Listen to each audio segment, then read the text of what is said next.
नब'क सरनियानो ST certificate होनायनि गुदियाव बीपीएफनि आमोलाव आरो बारग' मन्त्रि चन्दन ब्रह्म बिथाङा लोब्बा दंफायोमोन। बे बाथ्राखौ बुंदों APCCनि स्प'कपार्सन गोर्जोन मोसाहारिया। बे समाव MP नब'क सरनियाखौ लानानै APCCनि सिनियर स्प'कपार्सन गोर्जोन मोसाहारिनि बेखेवसार बिबुंथि। नंगौ नोंथांमोना मिन्थिगौदि क'क्राझार बियाबाव एसटी खथानिफ्राय नब'क सरनिया बिथाङा मोननै ट्राम्सखौ देरहाबोगासिनो दं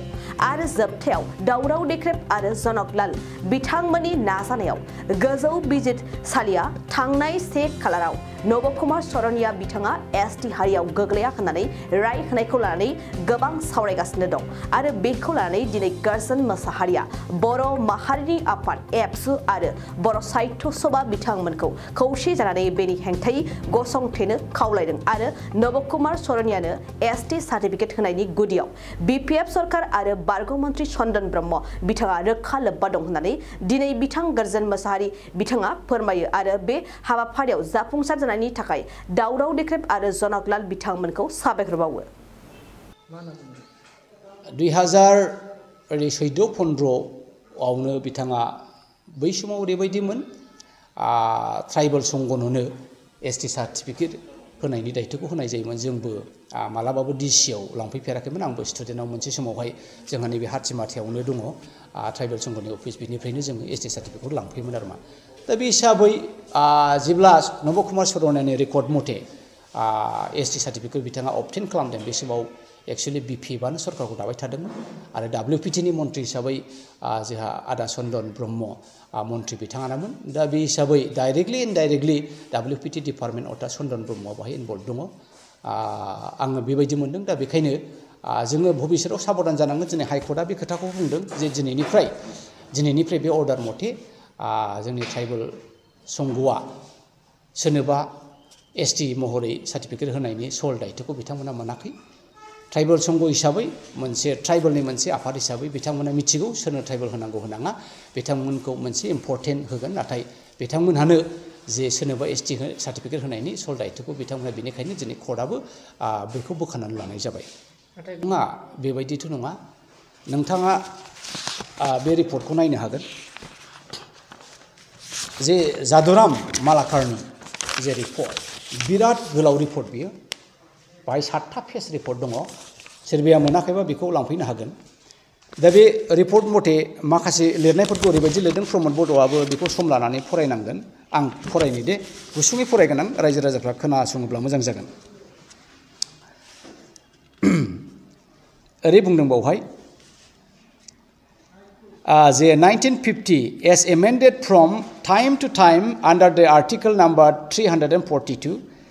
the complainant further stated that Soronia people adopt non-tribal Assamese caste Hindu surnames like Das, Dekha, Soikia, Soronia, etc. थारमाने मा बुंदों, बै सरनिया कमिउनिटिया बै एसामिसफोरनि हिन्दु सियरनेमफोरखौहाय बिथांमोनहा आजावनानै लादों आरो बे एसामिसफोरनि हिन्दु सियरनेमफ्रा जाहैबाय दास, देखा, Saikia, Sarania, etc. along with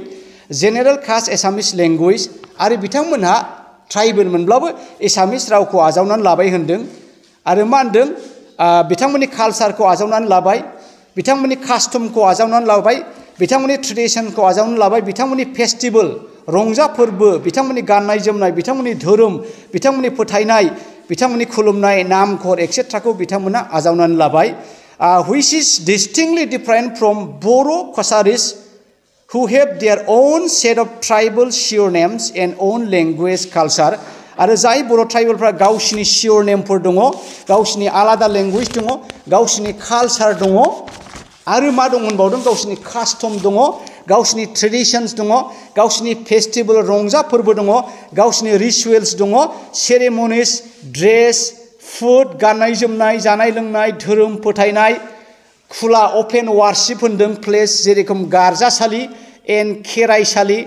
folk संग्स, लावखारफोरनि खननाय मेथाइ, फक डान्स, देमसि मोसानाय बायदि बायदि। The Boro Kasaris have their own closely knitted clan-based surnames peculiar to their community and related to the nature such as Bosumutari. आरो बर'फ्रा गावसिनि बिराद नीति रीतिजों फैनाय गावसिनि सियर नेमफोर दङ जायफ्रा खोब मिथिंगाजों रुजुनाय जेरखम बसुमतारी आर्ट फक नार्जारी फाथोहारि दैमारी दैनि बंश इस्लारि इसोरनि बंश बायदि बायदि whereas नबकुमार Sarania cannot claim that he belongs to Boro Kosari as his sure name that is Soronia which is not a Boro Kosari sure name at all दा प्रमोद बर' बिथाङा जाय सरनियाफोरखौ लानानै बुंदों जे बिथांमोनहा एसटिनिफ्राय दानजायोबा खोब खहा जायो होननानै दा आं बेखौसो बुंनो लुबैदों सरनिया कमिउनिटिफ्रा गोग्लैसोनाय मोनसे हारि बिथांमोनाबो एसटि मोनोब्ला हामगौ एसटि बायदि जानानै थाब्ला हामगौ नाथाय दिनैनि जे सिआइटि आसामनि बिराद राफोद सासे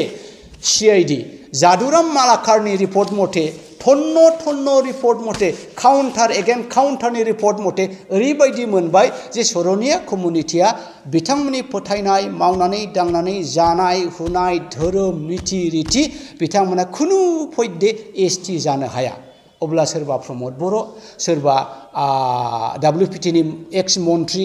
आदा चन्दन ब्रह्म बिथां सोरबा हाग्रामा सोरबा प्रमिलामोन होनब्लाबो बिथांमोना एसटि जानो हाया बे आयेनसो बे संबिधाननि राहासो सोर एसटि जानो मोनो सोर ट्राइबेल जानो मोनो सोर ट्राइबेल जानो मोना बेवहाय रोखा दङ दा बेखौ जोङो मानो इन्टारफेयार खालामनांगौ बेनोथ' गोरोन्थि दा बेखायनो प्रमोद बर' बिथाङाबो बावहाय सांग्रां जानाया मोजां नों होननाय बायदि जाया गर्जन होनाय बायदि जाया जोंनि संबिधानाव जे जोंनि राहा जोङो बेखौसो मानिनांगोन दा बेखायनो दिनैनि बे एन्टायार दावहायाव नबकुमार सरनियानि एगेन्सै दावहा नांनाया गासै बर' ट्राइबेल जनजाति ट्राइबेलखौ लानानै दावहा नांनाय आरो बे दावहा नांनायाव आदा जनकलाल बसुमतारी आदा दावराव देख्रेब आदा प्रसान्त इस्लारि आरो बै खालबारि एडुकेटेड एमप्लय आनएडुकेटेड एमप्लयमेन्ट बिथांमोननि आफादफोरा दिनै दावहा नांनानै देरहानानै जोंनि बर'फोरखौ आगानसेबाबो बारायहोनायाव जों गासै बर' रायजो राजाफ्रा बिथांमोनखौ जोङो साबायखर जासिनो रोंनांगोन आरो बरपेटा रडनि मुरि बाजारनि बरपेटा पुलिस थानानि खोलाहा थानाय दावला हटेलनि साखाथियाव गोदानै R&D मेडिकेल मुंनि गोदानै गंसे देहा फाहामसालि खुलिदों बे देहा फाहामसालियाव गोबां बेमारफोरखौ नायनाय जागोन जेरैहाय डायबिटिस लोमजानाय साजानाय आथिं आखाइ मोदोमाव सानाय सुनाय भां गान्जा डेन्ड्राइट ड्राग्स बायदि फेग्रा मुवा लानाय फेग्रा मुवा मोनाब्ला हमथानो हायै जानाय बायदि बायदि गोबां बेमारफोरखौ बे देहा फाहामसालियाव फाहामथाय होनाय जागोन बे देहा फाहामसालियाव फाहामथाय होनो थाखाय गुवाहाटीनिफ्राय मोजां डक्टर फैगोन आरो बेयाव मुलिफोरखौ खम बेसेनावनो मोननो हागोन R&D मेडिकेलाव फाहामथाय लाफैनो थाखाय गाहायनि जानबुं नाम्बाराव जगाजग खालामनो हागोन जानबुं नाम्बारा जाबाय 8099480118